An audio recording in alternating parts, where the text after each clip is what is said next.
किसी का दिमाग पढ़ने के लिए आपको सिर्फ कुछ बेसिक चीज़ों पर ध्यान देने की ज़रूरत है। आज हम कुछ ऐसे 8 principles of psychological and hypnotic mind reading के बारे में बात करने वाले हैं, जो आपको किसी को देखते ही उसके बारे में प्रेडिक्शन करने की क्षमता दे सकते हैं। किसी का दिमाग पढ़ने के लिए आपको सिर्फ एक स्किल पर काम करने की ज़रूरत है, पावर्स ऑफ ऑब्जर्वेशन, यानी आप चीज़ों को कितना गहराई से समझ पा रहे हैं। यहाँ पर एक नया कॉन्सेप्ट है, हाइप्नोटिक माइंड रीडिंग, यानी सामने वाले के बारे में ऐसी बातें बताना जिनसे वह खुद अनजान हो। हमारे दिमाग में क्या चल रहा है या फिर हम क्या कुछ करने वाले हैं, ये हमारे एक्शन और बोलने के तरीके से अंदाजा लगाया जा सकता है। एक एक्सपर्ट हमेशा अपने क्लाइंट के विचारों को उस तरफ मोड़ने की कोशिश करता है जिस तरफ वो चाहता है। सुनने में थोड़ा अजीब लगेगा, लेकिन क्या आपने कभी गौर किया है कि जब कोई व्यक्ति किसी का दिमाग पढ़ने की कोशिश करता है, तब वो असल में उसके विचारों को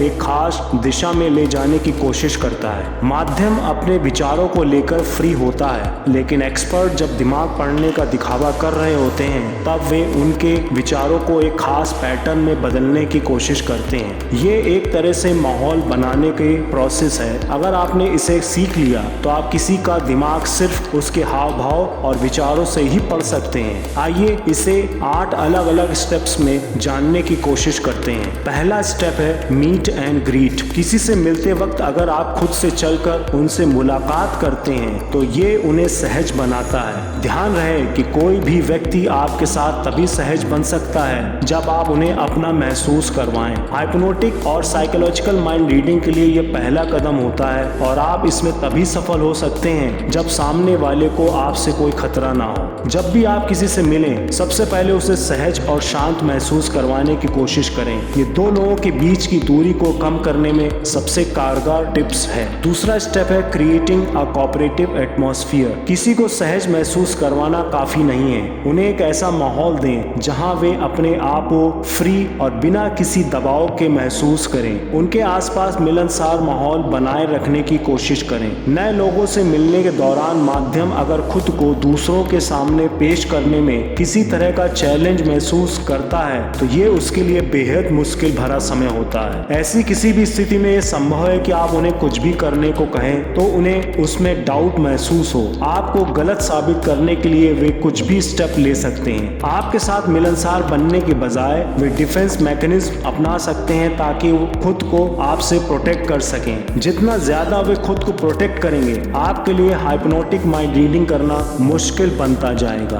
तीसरा स्टेप है क्रिएटिंग द राइट एटमॉस्फेयर। तीसरे चरण में आप एक सही माहौल बनाने पर काम कर सकते हैं। बेहतर होगा कि आप क्लाइंट या माध्यम की जरूरत के मुताबिक माहौल बनाने पर ध्यान दें। अगर आप एक माइंड रीडर की तरह माध्यम पर अपना प्रभाव बना रहे हैं तो जाहिर है इसके लिए आप कुछ टूल अपना सकते हैं, जैसे कि टैरोट कार्ड्स, रून स्टोन्स और एस्ट्रोलॉजी चार्ट्स, जिससे सामने वाले को लगे वो जिस तरीके में बिलीव करता है आप उसमें माहिर हैं। अगर इसकी बजाय आप मनोवैज्ञानिक पहुंच का इस्तेमाल करते हैं तो इसके लिए आप बॉडी लैंग्वेज और भाषा का सहारा ले सकते हैं। सम्मोहन के जरिए किसी का दिमाग पढ़ने के लिए और भी अलग तरीके हैं। जो तरीका आपके माध्यम को सहज बनाता है, आप उसका सहारा ले सकते हैं। चौथा स्टेप है giving credit for the method. लगातार अभ्यास के बाद आप एक बात तो अच्छे से समझ ही जाते हैं कि किस मेथड को आप सबसे ज्यादा इस्तेमाल करते हैं। आपने देखा होगा कि एक्सपर्ट हमेशा खुद को अलग दिखाने के लिए एक खास तरीके के बारे में बात करते रहते हैं। आप जिस तरीके में माहिर हैं उसको लोगों के सामने रखें। इससे दूसरों के बीच आपकी अलग पहचान बनेगी और भरोसा बनेगा।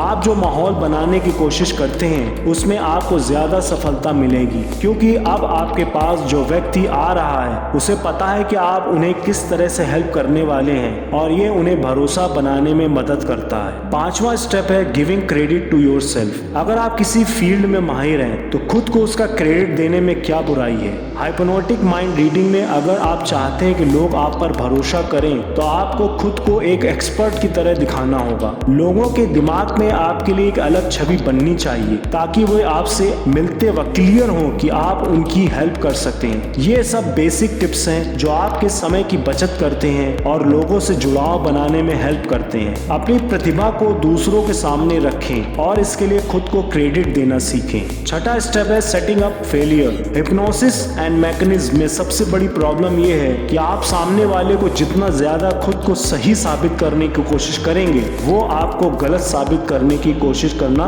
शुरू कर देंगे। आमतौर पर स्टेज पर जब एक एक्सपर्ट आपको दिमाग पढ़ने के लिए बुलाता है तो आपकी कोशिश रहती है कि आप उन्हें खुद को पढ़ने से रोकें और इसके लिए आप अलग अलग दिशा में काम करना शुरू कर देते हैं। ऐसे में एक्सपर्ट एक ट्रिक्स निकालते हैं, वे खुद को गलत साबित होने देते हैं ताकि आपका दिमाग इस बात से फ्री हो जाए और आप अपना फोकस थोड़ा कमजोर कर लें। यही वो समय होता है जब वे आपकी हर एक्टिविटी को नोटिस करते हैं। आपने देखा होगा कि मैजिशियन या माइंड रीडिंग करने वाले कभी कभी ऐसे जाहिर करते हैं कि वे गलत रीडिंग कर रहे हैं, लेकिन वास्तव में वे ऐसा नहीं होता। वे स्मार्ट होते हैं और अच्छे से जानते हैं कि आपके दिमाग को कब किस दिशा में मोड़ना है। हाइप्नोटिक माइंड रीडिंग के दौरान खुद को हमेशा स्मार्ट दिखाना जरूरी नहीं है। आप सामने वाले को जीतने दें जब तक कि फाइनल एक्ट तक न पहुंच जाएं। सातवां स्टेप है इंक्वायरिंग इनटू द पास्ट। बीते कल के अनुभव जानना जरूरी क्यों है? इसकी 3 वजह हैं जो आपके लिए सामने वाले व्यक्ति की बीते समय के अनुभव को जानना बेहद जरूरी बनाती है। आपने नोटिस किया होगा कि डॉक्टर भी दवा देते समय पहले बीते समय के अनुभव जानने की कोशिश करते हैं ताकि अगर पिछले समय किसी दवा ने फायदा नहीं किया हो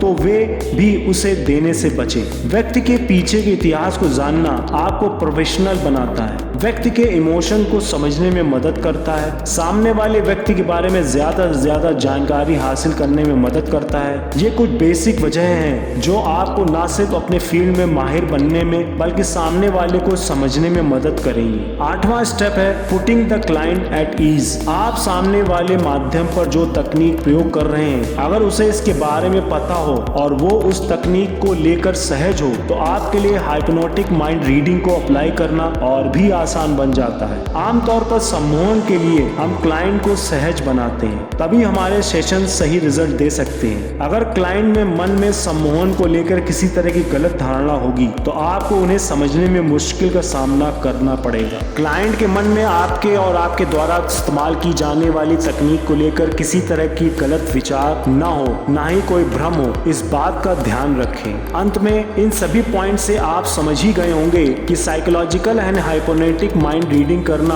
आपके लिए संभव है और आप भी इसे अप्लाई कर सकते हैं। आपको सिर्फ माध्यम के अंदर हो रहे बदलाव को नोटिस करना है जो आपको ये समझने में मदद करते हैं कि क्लाइंट क्या सोच रहा है। सम्मोहन में माहिर एक्सपर्ट इसी तकनीक का इस्तेमाल करते हुए अपने क्लाइंट के साथ मनचाहे परिणाम हासिल करते हैं। सबसे पहली शर्त है कि आप क्लाइंट को सहज फील करवाएं और जब भी मिले पहल करते हुए मिले। बाकी के 7 पॉइंट आप किसी भी ऑर्डर में अप्लाई कर सकते हैं। धन्यवाद।